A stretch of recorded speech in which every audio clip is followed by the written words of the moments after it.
by the way. So it's like a little floating apartment, and it's actually cheaper to live on a boat than to rent an apartment. Boats don't move. Yeah. Yeah. How much is the boat? Like an average boat? I don't know. These ones, they don't run. They just don't cost a lot. Well, something like this.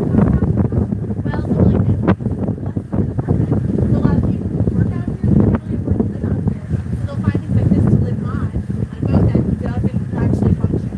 So rent here might be, you know, maybe $900 a month, whereas a one-bedroom apartment is, you know, $1,500 to $1,700 a month. Right? Kind of. Some of these do move, but not many of them. Yeah, like the one with all the skateboards on the side, I've never seen that one move. This black sailboat right here, never seen it move. I've never seen most of these boats leaving docks here. This is just a boat graveyard apartment complex, basically. Isn't that crazy? I know. And then if you see the mast sticking out of the water, that's actually Elliot's last boat. That's why he's not supervised on this course. Are you talking about your boat up there? Your boat up there. Oh. Yeah. I can't, just so you know, I can't hear anything that happens back here because of the motor, so. We do have a dolphin off for like 10, 11 o'clock. So just keep your eyes peeled out there. Considering it is a breezy day with a high our dolphins are all coastal common bond dolphins, which is a subspecies of the Atlantic bottlenose. And part of the reason they're a subspecies is because they don't migrate. And then I know one of you girls asked me earlier about if we're going to find dolphins, if we usually find them, whatever, right? And the answer is yeah, we always find them. And I know it sounds super cocky, but the reason we always find them is because they don't migrate, right? So they spend their whole lives out here in these islands. That's why we're so confident that we'll find them. So just keep your eyes peeled. And they're kind of one on our back right as well. Oh, yep, back that way. Which one do I look at? It doesn't matter. We'll go with that right. So it's just off about 30 feet that way. Yep, there it is. So there's certain places where these dolphins like to hang out depending on weather, right? Depending on the weather, depending on the tides. That's going to kind of determine where they might be. Now sometimes they throw us for a loop and they're not in the usual spots, right? But today they are following their norms. Yeah. And then you guys are welcome to stand and move around the boat so you can get a better view. Just don't stand on the seats. Straight ahead, Karen. It just came up. Climbing over the rails.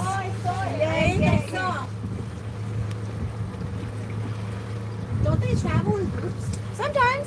Our dolphins, again, being non-migratory, they don't always stick to a pod structure because there's not really a whole lot of need to. They're not going anywhere too far, and they can communicate with each other about a mile away. So we have what's called a fission fusion society out here. Their small pods will break apart and rejoin throughout the day, throughout the week.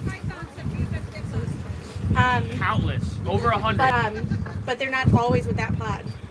Yeah, the boys, they are less social than the girls are. Usually they're by themselves or with their one best friend. The girls, they tend to stick to a small pod if they have young, right? Because as we know here, it takes a village to raise them, right? So the girls with their kiddos, they stick together and they all help each other out. And the auntie dolphins will help out in that pod as well. We call that a nursery pod. Isn't that cool? How do they know who's family? Well, they might not actually all be blood relatives even. It's just whoever bonds with each other. Yeah. Like, for example, the boys make one best friend when they're young. We call that male pair bonding. So two young boys growing up together, they might be related, they might not be. But they become best friends when they're little. So when they're old enough to leave their moms, which is roughly 3 years old for the boys, they leave together. Do the moms get sad? I don't think so. They're probably happy at that point. No, they kind of kick the males out. Yeah. Yeah, at around 3 years old, they're like, okay, you are on your own. You can handle it from here, right? And, you know, they're going to see each other still because they're still in the same area. Nobody's really leaving this area, right? They all have about a 15 square mile range home base. So those two little boys, though, that bonded pair, they're going to travel through this area together. They're going to fish together. They'll flirt with the girls and act like wingmen for one another. Yeah, no, they really do. And I can get more graphic if you want. Or we can keep this a little more on the tame side here today. It's really whatever you guys want. right side. Yeah, right here. Right there, right there.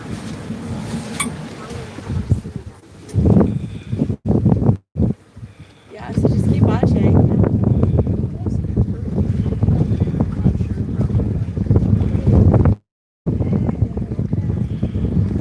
And so there's a mom and her calf that like to hang out in this area, especially. We call the calf Nicholas. He's a couple years old now. He was born right around Christmas, like 2 years ago. And he has a little nick in his dorsal fin, hence the name Nicholas. We took like St. Nick and whatever, right? So it's not unusual to see him and his mom in this area. And then we'll see the other females from that pod come in at some point, right? But this is kind of their home right here. It's great fishing with all the little mangrove islands over here. A lot of fish like to hide out under the docks and by the boats too. And then they're pretty well protected from wind and waves. It stays a little bit calmer when you're in these kind of like tucked away areas, right? There's nothing aggressive to them here. Well, so sharks can be a threat to the young, but the female, the mom, and other females in the pod are going to do what they have to protect the babies, and that could oftentimes mean actually killing a shark. Yeah, our dolphins are our top predator out here for sure. Male dolphins might go after young male calves because they see them as a future threat, right? As future competition for mating. Wow. So it doesn't happen all the time, but we have observed it before. Yeah, she will. She might. Yeah, she tends to be a little distracted in those moments too, though, because there's other males.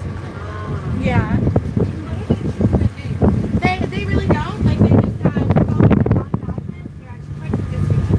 So they they're like doorknobs. Everyone needs to turn. Yeah. There's one. I will say there's one male dolphin out here. We call him Split. He's got a split in his dorsal fin. And he's like a total ladies man. I have very rarely ever watched this dolphin do anything other than me. And like you can actually see him. Yeah, so mating happens towards the surface of the water. And sometimes, when they're kind of thrashing around, you'll see some extra anatomy. It's like the size of my arm. You can't miss that one, but I think that might be why he's so popular amongst the female dolphins. I'm not too sure, but it seems like it. So some dolphins, I mean, maybe that is how they pick a mate. You'll know, I don't know. I don't know. Otherwise, I mean, there's not a whole lot of like courtship. They're just very active in that area. Dolphins are one of the few other animals that will actually partake in those activities just for the fun of it, not just for procreation. Yeah.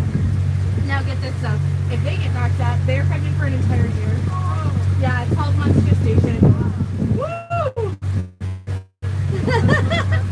I know, right? Oh my gosh.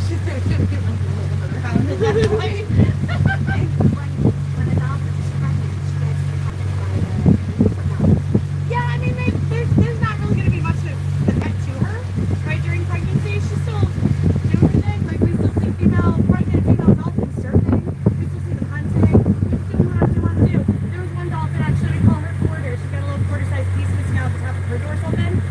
We always thought that Quarter was a boy because Quarter was always alone, right? And then one day, Quarter was looking real thick. And a few days later, she had a baby with her.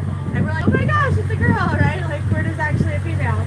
So she was on her own throughout pregnancy, at least what we observed. We're not out here 24/7. We're out here a lot, don't get me wrong. But she was fine.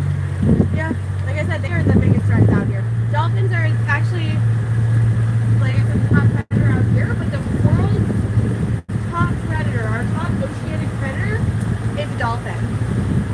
It's an orca. For dolphins in our waters. Orcas are dolphins. Yep. They will kill sharks. But yeah, those ramas. There was like this stint in South Africa where a couple of orcas were killing great white sharks, and like almost on the daily. And they weren't really doing anything with the shark other than killing them and ripping out their livers.